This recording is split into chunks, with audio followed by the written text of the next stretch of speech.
اس وقت ہر ماں باپ اپنے بچوں کو لے کر فکر مند ہے۔ ہمارے بچوں کا کیا؟ آج سے 10 سال پہلے بچوں کو وہ کھلونے کبھی دیکھنے کو نہیں ملے تھے جو آج ہمارے بچوں کے ہاتھ میں۔ بڑی معذرت کے ساتھ میں کوئی ڈھکی چھپی بات کرنے کا عادی نہیں ہوں۔ آپ کے بچے ہوں یا میرے بچے ہوں، آج ہمارے بچوں کے ہاتھ میں کھلونے کی شکل میں موبائل آ گیا ہے۔ شروعات میں بچے کارٹون دیکھتے ہیں، کارٹون دیکھنے تک ہم ذمہ دار ہوتے ہیں، اس کے آگے بچہ کیا دیکھے گا یہ ہمیں نہیں پتا ہوتا۔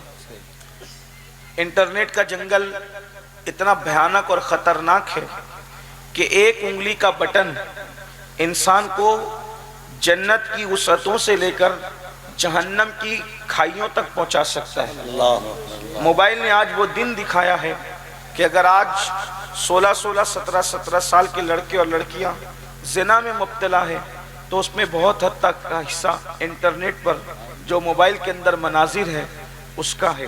میں یہ نہیں کہتا کہ مکمل ذمہ دار موبائل ہی ہے، لیکن ایک بات آپ سے کہنا چاہتا ہوں کہ موبائل سے بہت کچھ برائیاں پھیل رہی ہے۔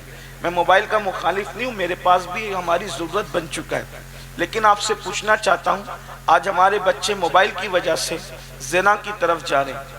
30 اور 35 سال کی عمر میں لڑکے اور لڑکیوں کو جو چیزیں پتہ نہیں ہوتی تھی 15 16 سال کی عمر میں وہ سب بچے کر گزر رہے ہیں۔ اللہ ماشاءاللہ، یہ انٹرنیٹ کی کارستانیاں ہیں۔ ہر انسان سوچ رہا ہے اچھا ابھی یہ موبائل کا حال ہے، اور موبائل ہمارے سامنے پیدا ہوا، موبائل ہمارے سامنے ایجاد ہوا۔ کہا تو وہ موٹرولا کا اتنا بڑا سا فون جس کو اٹھانے بھی شرم آتی تھی، اور آج پوری دنیا سمٹ کر موبائل کے اندر آ گئی۔ 10-20 سال میں کالے بال سے داڑھی کے بال سفید بھی نہیں ہوئے لوگوں کے، اور اتنی ترقی ہوئی تو آگے کتنی ترقی ہوگی، اور موبائل کے اندر آگے کیا کیا نہیں آئے گا، آگے انٹرنیٹ پر کیا کیا نہیں آئے گا۔ آپ تو دیہات میں رہتے ہیں، بڑے شہروں کا حال یہ ہے کہ اللہ اکبر، بڑے بڑے گھرانے کی لڑکیاں صرف فیس بک کی بنیاد پر جو ہے وہ منکرین اسلام کے ساتھ نکل کر چلی گئی۔ یہ صورتحال ہے، بہت دردناک صورتحال ہے۔ یعنی آج یہ صورتحال ہے، شریف ماں باپ کی تربیت بچوں کے ساتھ ہے تو بچوں کے بگاڑ کا یہ حال ہے۔ جس دن بگڑے ہوئے ماں باپ بچوں کو تربیت نہ دینے والے ماں باپ، اس لیے کہ آج ہم ہیں اپنے بچوں کو تربیت دینے والے، اللہ نہ کرے یہ موبائل سے بگڑے ہوئے بچے جب ماں باپ بنیں گے تو ان کو کون تربیت دے گا؟ اگلی نسل کو تربیت کون دے گا؟ اور کس طرح ہم اپنی نسل کو بچا سکیں گے؟ صورتحال اتنی دردناک ہے کہ آج ہمارے بچوں کے ایمان کا معاملہ ہے، آج ہمارے بچوں کے عقیدے کا معاملہ ہے۔ ہمارے بچے مسلمان رہ بھی پائیں گے کہ نہ رہ پائیں گے اس کی کوئی گارنٹی نہیں ہے۔ اور اگر کوئی بہت زیادہ دیر ہوشیاری کی باتیں کرتا ہے تو میں اس کے سامنے یہ بات کہنا چاہتا ہوں، یہ تاریخ کا بدترین باب ہے کہ وہ علامہ فضل خیر آبادی جس نے انگریزوں کے خلاف سب سے پہلے دلی کی جامع مسجد میں اللہ اکبر جہاد کا فتویٰ پڑھ کر کے سنایا، اور اپنی جان کی پرواہ کیے بغیر اس فضل حق نے اللہ اکبر جو ہے وہ کالے پانی کی سزا کو باچشم سر قبول فرمایا، بخوشی قبول فرمایا۔ جس کو بیل گاڑی کے پہیے کے اندر باندھ کر جب سزا دی جاتی تھی تو وہ فضل کتنے بڑے عاشق رسول تھے، جب ان کی ہڈیاں چور چور ہوتی تھی تو فضل حق اس وقت امی ابا کو آہ واہ نہیں کرتے تھے بلکہ اغثنی یا رسول اللہ کہتے تھے، اغثنی یا رسول اللہ کہتے تھے۔ جس کے عشق مصطفیٰ کا یہ حال ہے اس کی صرف 2 نسلیں یا 3 نسلیں گزری ہے، اس نسل میں آج دہریے پیدا ہو رہے ہیں۔ منکرین اسلام بعض لوگ ایسے ہیں جنہوں نے اسلام کا انکار۔ فضل خیر آبادی، علامہ فضل جو اعلیٰ حضرت کے پیر و مرشد کے اللہ اکبر ہم سبق ساتھیوں میں سے تھے، امام المنطق تھے۔ اندازہ فرمائیں جب ایسے لوگوں کی نسل بگڑ سکتی ہے تو میری اور آپ کی نسل کا کیا؟ ہم تو کچھ کہہ نہیں سکتے بھائیو۔ فضلت پھر بھی تو دور کی بات ہے، فضلت پھر بھی تو فضل حق ہے۔ جب صحابی کا بیٹا بگڑ سکتا ہے، صحابی رسول کا بیٹا بگڑ ہماری کیا اوقات اور حیثیت ہے؟ تو سب کو حیرانی ہے، بچوں کا کیا، بچوں کا کیا؟ میں نے کہا کوئی حیران ہونے کی ضرورت نہیں، اللہ کے رسول کے فرمان پہ نظر کرو۔ لمبی تمہید میں الجھا نہیں سکتا آپ کو، بہت جلدی سے مقصد پر آتے ہیں۔ اگر اپنے بچوں کو زنا سے، نشے سے، شراب سے، چوری سے، حرام سے، گندگی سے، جہنم کی آگ سے بچانا ہے تو آج سے 1450 سال پہلے اللہ کے رسول نے نصاب بیان کر دیا۔ اللہ کے رسول صلی اللہ علیہ وآلہ وسلم نے نصاب بیان کر دیا، فرمایا اپنی اولاد کو 3 باتیں سکھاؤ۔ ان 3 باتوں پہ گفتگو کر کے میں اپنی بات پوری کر رہا ہوں۔ میری بہنوں کی خاص توجہ، اس لیے کہ ماں بچے کی تربیت میں بہت بڑا کردار ادا کرتی ہے، اور اللہ اکبر، اگر ماں کی گود سدھری ہوئی ہو تو پھر بچے کو کسی اصلاح معاشرہ کے جلسے کی ضرورت نہیں پڑ سکتی۔ اللہ اکبر، اس لیے ماؤں کی توجہ زیادہ۔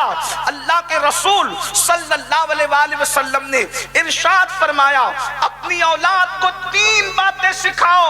سکھا دو اپنی اولاد کو 3 باتیں۔ وہ 3 باتیں کیا ہے؟ جلدی جلدی پڑھی جاتی ہے۔ نمبر 1، سب سے پہلے نمبر پر اپنی اولاد کو جو بات سکھاؤ، فرمایا حب نبیکم، تمہارے نبی کی محبت سب سے پہلے اپنی اولاد کو سکھاؤ۔ سب سے پہلے اپنے نبی کی محبت اپنی اولاد کو سکھاؤ۔ اللہ اکبر، یعنی کہ کیا؟ عشق مصطفیٰ اپنے بچوں کے سینے میں انڈیل دو۔ اب انسان سوچتا ہے یار عشق رسول پیدا کرنے سے ہوگا کیا؟ پہلی بات آپ کو بتاؤں، جو واقعی عاشق رسول ہوگا وہ جانے گا کہ میرے آقا کی آنکھوں کی ٹھنڈک نماز میں ہے، تو وہ نماز کو کیسے ترک کرے گا؟ اللہ اکبر، آج مسلمان نماز کو اس لیے ترک کر رہا ہے کہ وہ سچا اور مضبوط اور پکا عاشق رسول نہیں ہے۔ اللہ اکبر، اللہ اللہ، جسے یہ احساس ہوگا عشق رسول کے بعد کہ میرے آقا کی آنکھوں کی ٹھنڈک نماز میں ہے، تو وہ مسجد کو ویران کیسے کرے گا؟ حرام کھانے سے محبوب ناراض ہوں گے تو وہ لقمہ حرام ہاتھ میں کیسے لے گا؟ اس لیے اپنے بچوں کے سینے میں محبت رسول پیدا کرو، عشق رسول پیدا کرو۔ اب آپ سے ایک سوال کرنا چاہتا ہوں، اپنی بہنوں سے بھی اور آپ سب سے، آپ مجھے بتائیں، جب ہمیں ہی نہیں پتا کہ عشق رسول چیز کیا ہے تو ہم اپنے بچوں کے دل میں عشق مصطفیٰ کیسے پیدا کریں گے؟ عشق رسول کیسے پیدا کریں گے؟ میرے عزیز، یہ کوئی چڑیا تو نہیں ہے کہ آپ اسے پنجرے میں بند کر لیں، یہ کوئی سودا تو نہیں ہے آپ اسے بازار سے خرید لیں۔ اللہ اکبر، یہ کوئی چیز ایسی تو نہیں ہے کہ خریدی اور بیچی جا سکتی ہے۔ سن لو اور اچھی طرح سے سن لو، قدرت جس کو جنت کے لیے منتخب کر لیتی ہے اسی کے سینے میں محبت رسول عطا کرتی ہے، اسی کے سینے میں عشق رسول عطا کرتی ہے۔ عشق مصطفیٰ وہ طاقتور سرمائے کا نام ہے کہ بزرگوں نے فرمایا جب عاشق پل صراط سے گزرے گا تو جہنم کہے گا اے عاشق رسول جلدی سے گزر جا، تیرے عشق کی آگ کی وجہ سے میری آگ ٹھنڈی ہوتی جا رہی ہے۔ میرے امام کہتے ہیں اے عشق تیرے صدقے جلنے سے چھٹے سستے، جو آگ بجھا دے گی وہ آگ لگائی۔ نعرہ تکبیر، نعرہ رسالت۔ سینے میں عشق مصطفیٰ خود بھی پیدا کرو، آپ اپنے بچوں کے دل میں بھی عشق پیدا کرو۔ ایک بات آپ سے عرض کروں، بہت اچھے سے سننے اس لیے کر رہا ہوں عرض، آپ بتائیں آج مسلمان بزدل کیوں ہے؟ عشق نہیں، توجہ ہے، عشق نہیں، عشق نہ ہونے نے تمہیں بزدل بنا دیا۔ جب عشق آتا ہے تو آدمی بے باک اور نڈر ہو جاتا ہے۔ مثال بڑی پھوڑ ہے، بھونڈی سی ہے، برا لگے تو معاف کرنا، لیکن سچی مثال ہے۔ ایک کسی لڑکے کو کسی لڑکی سے عشق ہو جائے اور وہ کہاں کہتا ہے کہ میں اسی سے شادی کروں گا۔ وہ لڑکا جو جیب خرچ لینے کے لیے بھی باپ کے پاس آتا تھا، ماں کی منتیں کرتا تھا کہ مجھے جیب خرچہ دلا دو، اسکول کی جو وہ یونیفارم دلا دو اور کاپیاں دلا دو اور کتابیں دلا دو۔ جب اس کو کسی سے عشق ہوا، حالانکہ میں اس کی تائید نہیں کر رہا، وہ عشق نہیں ہے، وہ نفسانیت ہے، لیکن کہتے تو ہے نا عشق۔ جو لوگ کہتے ہیں وہ ہمیں بھی مجبوراً کہنا پڑتا ہے۔ تو جب باپ کہتا ہے کہ تو نے اس سے شادی نہیں کرنا تو کہتا ہے میں تو اسی سے کروں گا. یہ جواب پلٹ کے کیوں دیتا ہے؟ باپ مارتا ہے، گھر سے نکالتا کہ میں سب برداشت کروں گا، حالانکہ یہ جائز نہیں ہے اس کے لیے. لیکن مجھے بتاؤ، جب ناجائز نفسانیت کی محبت پیدا ہوئی تو انسان اتنا بے باک اور نڈر ہو گیا کہ باپ کی مار کا بھی خوف اس کے دل میں نہ رہا. اگر آمینہ کے لال کا عشق پیدا ہو جائے تو پھر انسان کی بے باکی کا عالم کیا؟ وہ ناجائز نہیں، وہ ناجائز نہیں ہے، وہ تو اللہ اکبر عبادت ہے، عین عبادت ہے. اللہ اکبر. ہر فرشتہ اسی محبت میں ڈوبا ہوا ہے، ہر پودا اسی محبت میں ڈوبا ہوا ہے، ہر دریا اسی محبت میں ڈوبا ہوا ہے. اللہ اکبر. بلکہ جاؤ اور جا کر کے جلتے ہوئے آتش کدے سے پوچھو کہ کس کے عشق میں جل رہے ہو، تو وہ تمہیں بتا دیں گے کہ کس کے عشق میں. پتھر ہے بدزدہ کس کے عشق میں کھڑے ہیں، بتا دیں گے کہ عشق کس کا ہے. گرتے ہوئے بادل کس کے عشق میں برس رہے ہیں تو بتا دیں گے کہ کس کا عشق ہے. بلکہ میرے امام تو اس قصے کو تمام کر چکے یوں کہہ کے کہ وہی جلوہ شہر بشہر ہے، وہی جلوہ شہر بشہر ہے، وہی اصل عالم دیر ہے، وہی لہر ہے، وہی پیر ہے، وہی پاٹ ہے، وہی تھا. عشق مصطفیٰ اپنے بچوں کے دل میں پیدا کرنا ہوگا، لیکن عشق مصطفیٰ پیدا کرنے کے لیے یاد رکھنا آپ کے سینے میں خود عشق ہونا چاہیے. اب کیسے پیدا کریں گے اس کا طریقہ بتا دیتے ہیں. بچوں کے سامنے کتے بلی، طوطا مینا، چڑیا کوے، ان کی کہانیاں سنانے کی بجائے اپنے نبی کی سیرت ان کو بتاؤ، اپنے نبی کا معجزہ ان کو بتاؤ، اپنے نبی کا کردار ان کو بتاؤ. آئیے، چونکہ آپ بہت سارے لوگ ایسے ہوں گے کہ جن کے سامنے یہ گفتگو پہلی بار ہو رہی ہو سکتا ہے، حالانکہ جلسوں میں اکثر یہ بات آپ سنتے ہیں، لیکن جلسوں میں لوگ کچھ آتے ہیں کچھ نہیں آتے ہیں.